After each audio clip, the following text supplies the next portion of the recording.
اللہ تعالی نے جب سے اس دنیا کو بنایا ہے اسی پہلے دن سے انسانوں کی ہدایت، ان کی صلاح و فلاح، ان کی کامیابی و کامرانی، ان کی بھلائی اور ان کے لیے سیدھی راہ دکھانے والے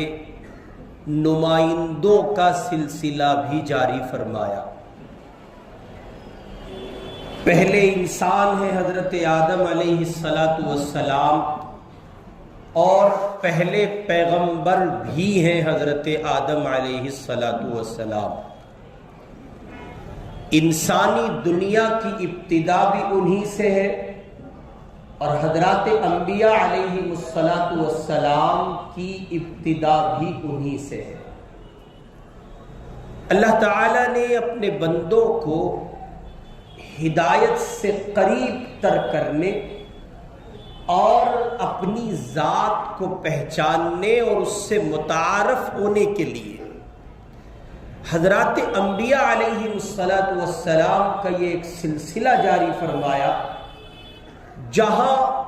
جس قوم میں جس اعتبار سے نبی کی ضرورت ہوتی، اللہ رب العزت والجلال کی طرف سے اس قوم میں اسی اعتبار سے اس قوم کی کھپت اور اس کی قوت، اس کے فہم اور اس کے تہذیب و تمدن کے اعتبار سے اللہ پاک اسی خطے اور اسی علاقے میں کسی نبی کو مبعوث فرماتے۔ چنانچہ یہ سلسلہ اتنا دراز ہوا کہ کئی مواقع پر ایسا رہا کہ ایک وقت میں کئی نبی جمع ہوئے، اور چونکہ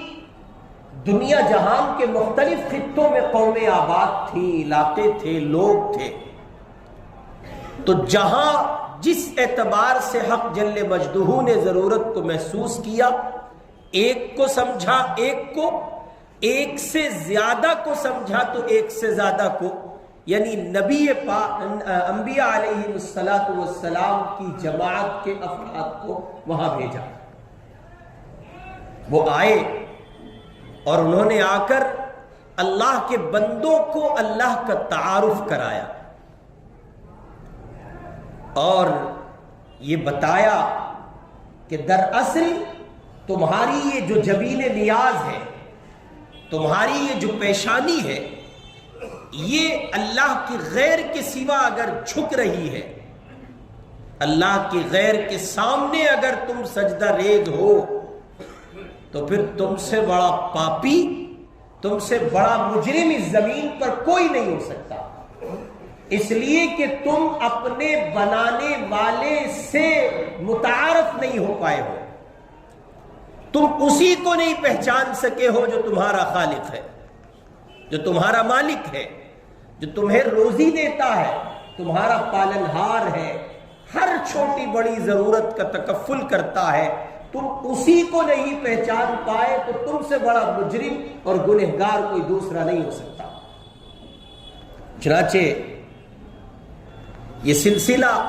حضرت آدم علیہ السلام سے شروع ہوا، اور میرے آپ کے آقا امام الانبیاء حضرت محمد رسول اللہ صلی اللہ علیہ وسلم پر آ کر ختم ہو گیا، مکمل ہو گیا، تھما نہیں۔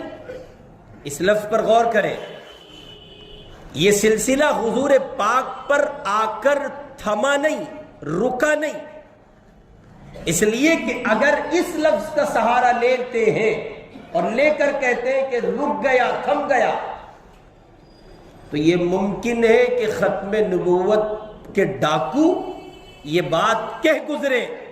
کہ کچھ وقفے کے لیے تھما تھا، رکا تھا، اب پھر شروع ہو گیا۔ اس لیے جناب نبی پاک علیہ السلام پر یہ سلسلہ آ کر ختم ہو گیا، کوئی نبی نہیں، کسی اعتبار سے کوئی نبی نہیں ہے۔ اللہ کے نبی آئے اب نبوت کا سلسلہ پورے طور پر ختم ہو چکا ہے اور باب نبوت کو تالا لگا دیا گیا ہے، بند کر دیا گیا، اب دنیا میں کوئی نبی نہیں آئے گا۔ چنانچہ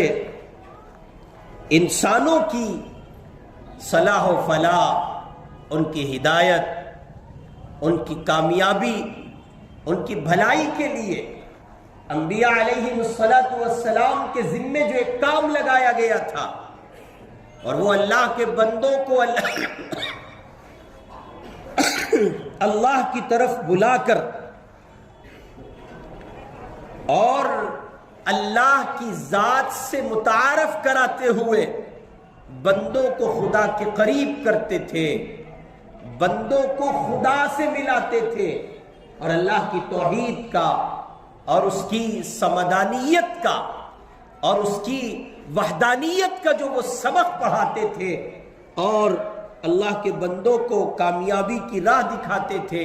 یہ سلسلہ حضور پاک علیہ السلام پر انبیاء کی جماعت کے افراد کا آ کر منقطع ہوا، ختم ہوا، اور اب حضور کی شریعت کا نفاذ ہوا۔ امام الانبیاء کی شریعت پچھلے نبیوں کی طرح کسی خاص خطے کے لیے نہیں ہے۔ حضور پاک کی تعلیمات پچھلے سابقہ نبیوں کی طرح کسی محدود علاقے کے لیے نہیں ہے، بلکہ جہاں جہاں خدا کی خدائی ہے وہاں وہاں مصطفیٰ کی مصطفائی ہے صلی اللہ علیہ وسلم۔ زمین کے جس خطے پر اس کائنات کے رنگا رنگی سے ان شب و روز میں اللہ کے بندے اور انسانیت کے افراد جہاں بستے ہیں، جس خطے میں پائے جاتے ہیں، ہر ایک خطے کے اور ہر ایک علاقے کے نبی ہیں محمد الرسول اللہ صلی اللہ علیہ وسلم۔ قُلْ يَا أَيُّهَا النَّاسِ انی رسول اللہ الیکم جمیعا۔ حضور پاک کسی خاص قوم کے لیے نبی بنا کر نہیں بھیجے گئے۔ ایسا نہیں ہے کہ اللہ کے پاک پیغمبر صرف مسلمانوں کے نبی ہیں، ایسا نہیں ہے کہ اللہ کے پاک پیغمبر صرف عرب کے نبی تھے، ایسا نہیں ہے کہ حضور پاک علیہ السلام ایک خاص وقت کے نبی تھے۔ جی نہیں، وہ مسلمانوں کے سوا دنیا میں بسنے والے تمام انسانوں کے نبی ہیں، تمام جناتوں کے نبی ہیں، تمام تر مخلوقات کے نبی ہیں۔ وہ صرف عرب کے نہیں، عرب و عجم کائنات کے جتنے خطے ہو سکتے ہیں محمد الرسول اللہ سب کے نبی ہیں۔ وہ کسی ایک وقت کے محدود دائرے کے نبی نہیں ہے۔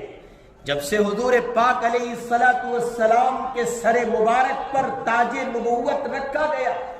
اس دن سے لے کے آج تک اور آج سے لے کے صبح قیامت تک یہ زمین جب تک اپنے اندر رعنائیاں پاتی رہے گی اور اس کے شب و روز گزرتے رہیں گے اور صبح قیامت کی گھڑی نہیں آ جائے گی، اس وقت تک محمد الرسول اللہ نبی ہے، اور کہیے کہ اس کے بعد بھی محمد الرسول اللہ ہی نبی ہے، محمد الرسول اللہ کے سوا کوئی نہیں ہے صلی اللہ علیہ وسلم۔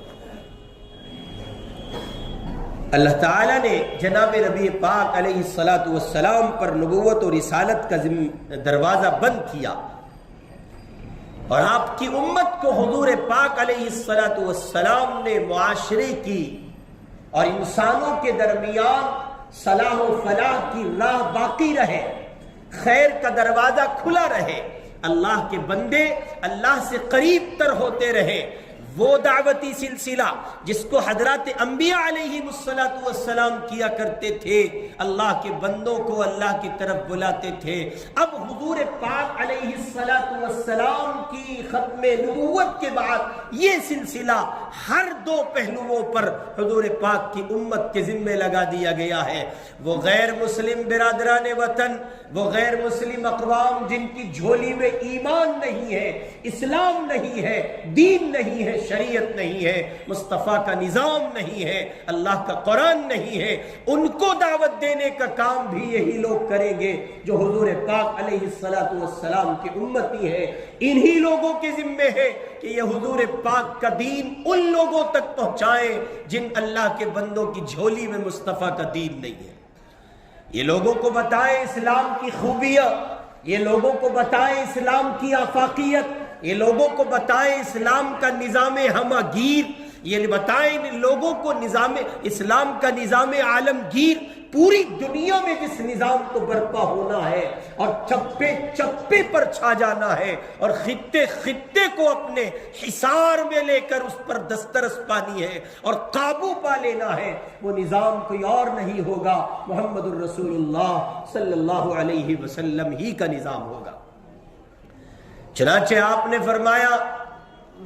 سیدہ فاطمہ الزہرا رضی اللہ تعالی عنہا سے آپ نے فرمایا، بیٹی فاطمہ غم نہ کر، وہ دن آئے گا جب تیرے باپ محمد کا لایا ہوا نظام، ان کا دین، ان پر اترا ہوا قرآن ہر کچے پکے گھر کا حصہ ہوگا. جی ہاں، کوئی کیا ہمیں کہتا ہے کہ آئیے گھر واپسی کیجئے، ہم آپ سے کہتے ہیں لوٹ آئیے، آپ گھر واپسی کر لیجئے، اس لیے کہ اصل گھر وہ ہے جو آدم نے بسایا تھا، اور آدم نے جو گھر بسایا تھا وہ گھر وہ ہے جس کی تجدید کی ہے پچھلے نبیوں پر اور جس کی تکمیل کی ہے محمد الرسول اللہ صلی اللہ علیہ وسلم نے. آپ نے اپنی آمد پر اس سبق کی تجدید بھی فرمائی ہے اور آپ کی ذات بابرکت کی آمد پر اس سبق کی تکمیل بھی ہوئی ہے. ظاہر ہے کہ یہ اسی وقت ممکن ہے جب میں اور آپ شریعت اسلامی کے اس حکم پر عمل کریں جو محمد الرسول اللہ صلی اللہ علیہ وسلم کے صدقے میں وہ ایک کام ہے،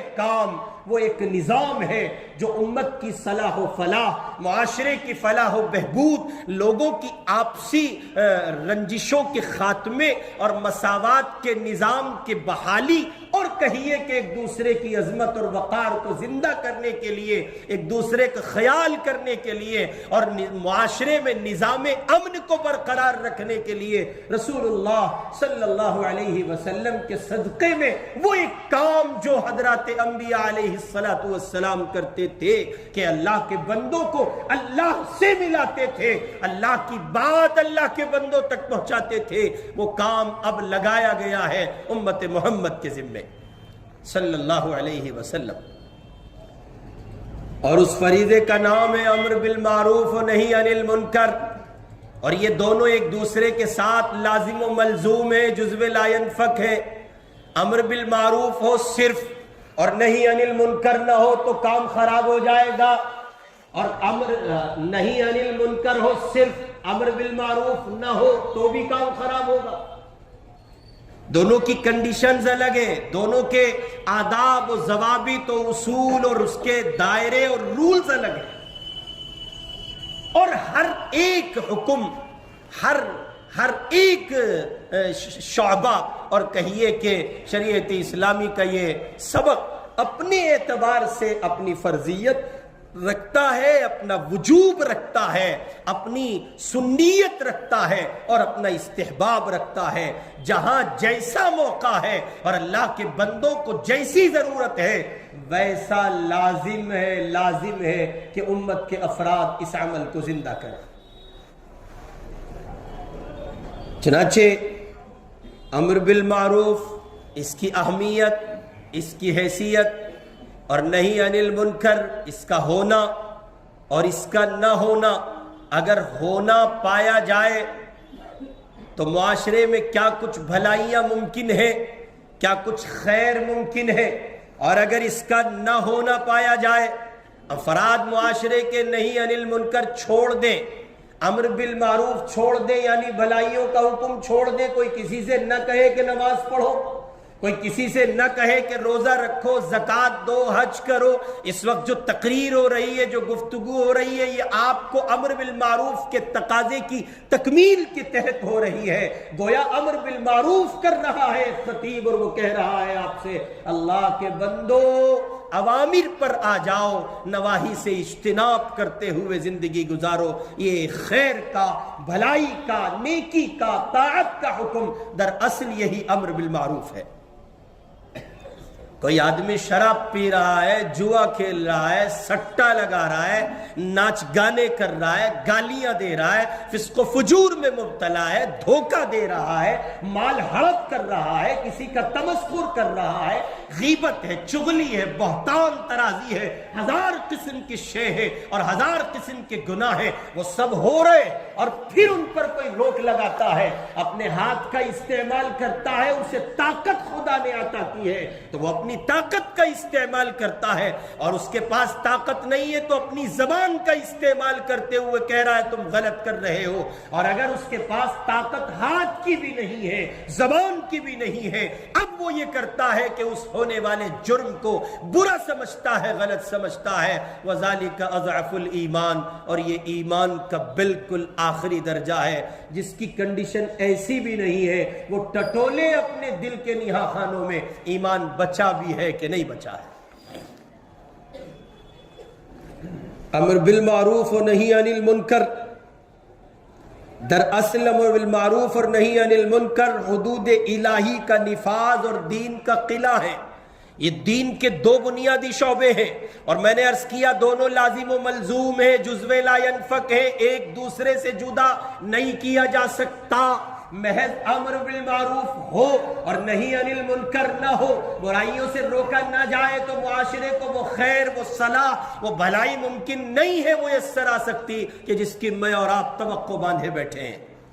اس لیے کہا ہے امر بالمعروف و نہی عن المنکر، یہ حدود الہی کا نفاذ اور دین کا قلعہ ہے۔ امر بالمعروف و نہی عن المنکر انسان کے اپنے مکتب سے، اپنے مذہب سے، اس کے اپنے منہج سے عشق کی علامت ہے۔ اگر ایک مومن اسلام سے عشق کرتا ہے، محبت کرتا ہے، اور امر بالمعروف نہی عن المنکر نہیں کرتا ہے تو پھر اس کے اسلام کے عشق میں کجی ہے اور اس کی محبت مکمل نہیں ہے۔ امر بالمعروف و نہی عن المنکر انسان سے عشق، انسان کے عشق کی پہچان ہے۔ امر بالمعروف و نہی عن المنکر معاشرے کی سلامتی سے متعلق انسان کی ہمدردی، وفاداری اور دلچسپی کی علامت ہے۔ یہ شعبہ کہیے کہ توبہ اور تبرہ کی علامت ہے۔ ایک آدمی توبہ کر رہا ہے اور برات کا اظہار کر رہا ہے گناہوں سے، اس کی یہ شعبہ علامت ہے۔ امر بالمعروف اور نہی عن المنکر لوگوں سے ایک دوسرے کے ساتھ رابطے کی علامت ہے۔ جب آپ بھلائی کا حکم کریں گے تو مربوط ہوں گے، جب آپ برائی سے روکیں گے تو ایک دوسرے کو کہیں گے، قریب آئیں گے، اس کے پاس جائیں گے، اس کے قریب لگیں گے، گویا ایک دوسرے سے رابطے کا سلسلہ ہے۔ اور اسی کے ساتھ امر بالمعروف نہی عن المنکر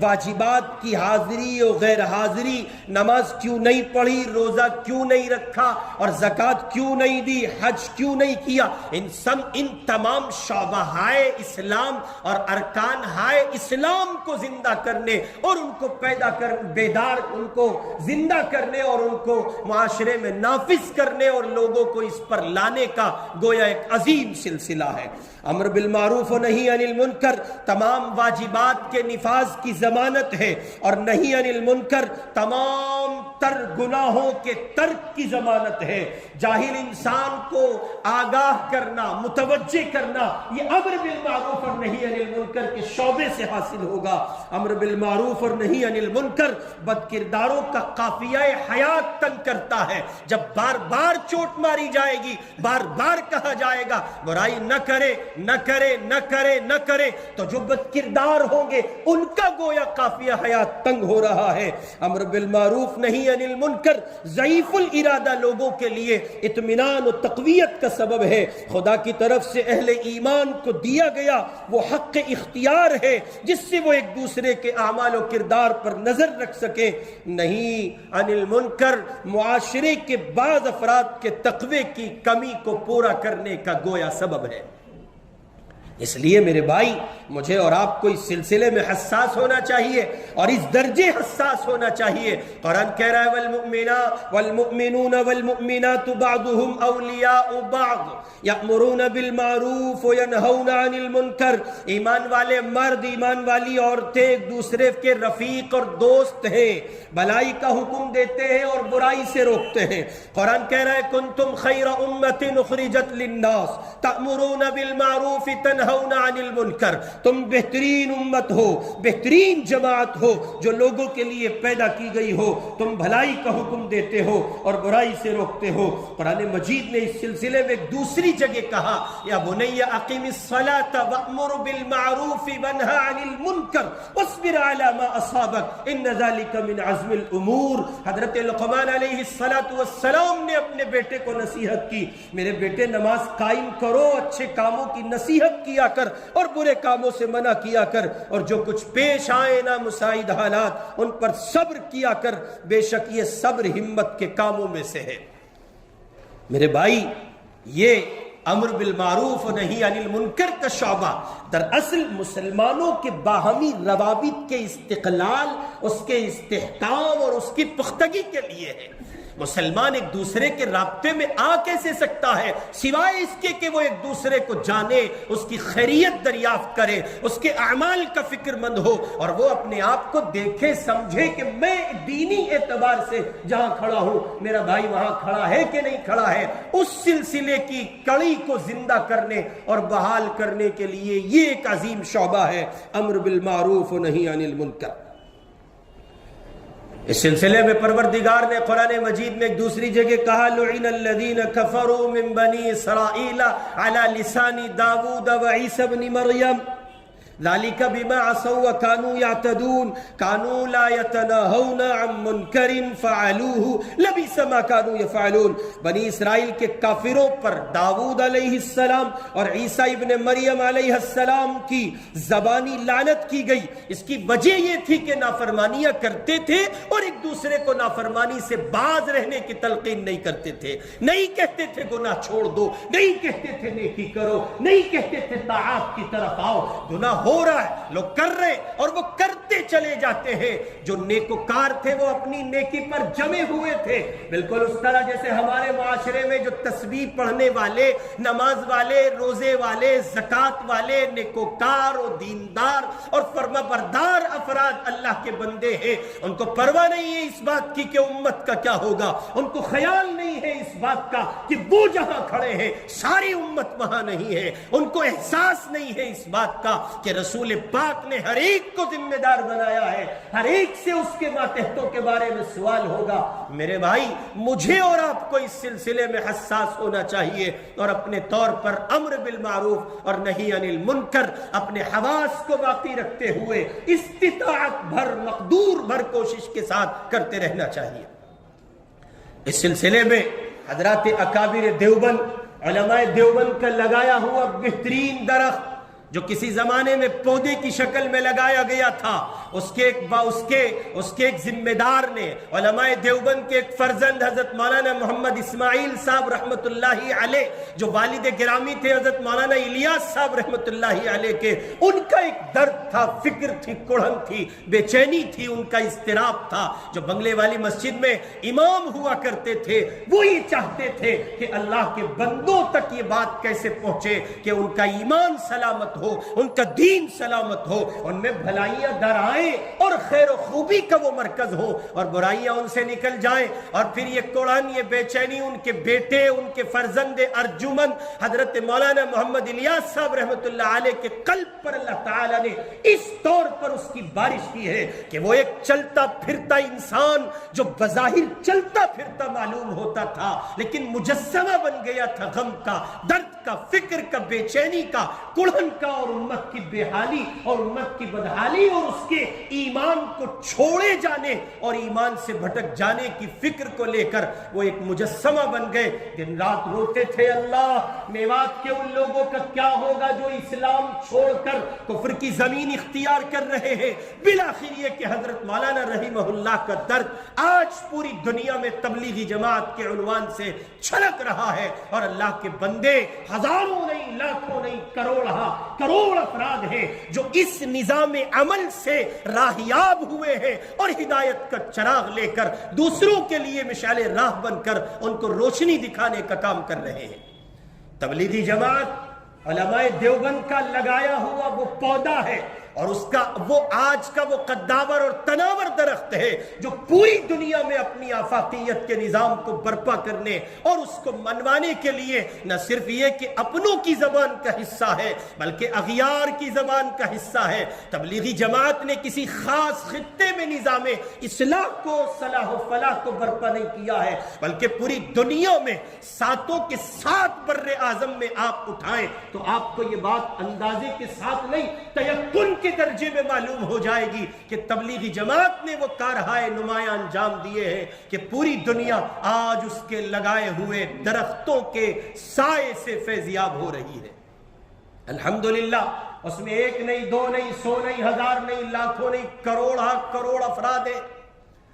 اور حیرتناک پہلو اس وقت سامنے آتے ہیں جب ایسے خطوں میں جہاں یہ تصور کیا جاتا ہے کہ یہاں جماعتیں نہیں پہنچی ہوں گی، ان علاقوں میں جب یہ پتہ چلتا ہے کہ آپ نے پہنچنے میں بہت دیر کر دی ہے، آپ سے پہلے یہاں تبلیغی جماعت کے افراد پہنچ چکے ہیں۔ چنانچہ یہاں کھڈے والی مسجد کی ایک جماعت کسی زمانے میں ساؤتھ افریقہ کے کسی خطے میں گئی اور ان لوگوں نے ایک علاقے میں اس تصور سے جا کر ملاقات کی کہ شاید وہاں جماعت نہیں پہنچی ہے۔ دروازہ کھولا، جس دروازے پہ دستک دی گئی اس میں سے دروازہ کھولا ایک خاتون نے، دروازہ کھول کے آئی، دیکھا یہ تو اسی شکل و شباہت کے لوگ لگتے ہیں، آئی دروازہ بند کیا، واپس گئی اور اندر سے فضائل اعمال اٹھا کے لائی اور کہنے لگی یہ اس کتاب کے لوگ ہو، یہ تمہارا تعارف ہے۔ انہوں نے جواب میں سر اس بات میں ہلایا اور کہا ہاں ہم تبلیغی جماعت کے افراد ہیں، لیکن ہمارا تصور تو یہ تھا کہ یہاں جماعت نہیں پہنچی ہوگی۔ انہوں نے آگے سے جواب میں کہا 20 سال پہلے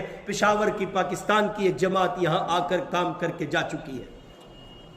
اس جماعت سے حضرات علماء دیوبند کے صدقے میں اللہ تعالیٰ نے وہ عظیم کام لیا ہے، پوری دنیا میں اس کے افراد دیکھے جا سکتے ہیں۔ میرے بھائی یہ تعارف اس لیے نہیں کہ آپ اس سے غیر متعارف ہیں، انجان ہیں، ناشنا ہیں، جانتے نہیں ہیں، یہ اس لیے کہ آپ کے اپنے گھر آنگن میں ایک ایسا پھول کھلتا ہے جس کی خوشبو 4 دانگے عالم میں پھیلی ہے، پھر کیوں آپ اس سے محروم ہو اور آپ اس سے فیضیاب نہ ہو۔ یہاں ہر سال قصاب پورے عیدگاہ کا اجتماع ہوتا ہے، ہم اہل دہلی کے لیے یہ ذمہ داری بنتی ہے کہ ہم میزبانی کے فرائض نبھائیں اور اس اجتماع میں حصے دار ہوں، اس طور پر کہ آنے والے مہمانوں کی ضیافت گویا ہمارے ذمے ہو اور ہم میزبانی کے فرائض انجام دے رہے ہوں۔ اپنی اولادوں کو تبلیغی جماعت سے وابستہ کیجئے، خود جماعت سے وابستہ رہیے، اور ایک بات بہت اچھے سے سن لیجئے، جماعت کے بانیین اور اس کے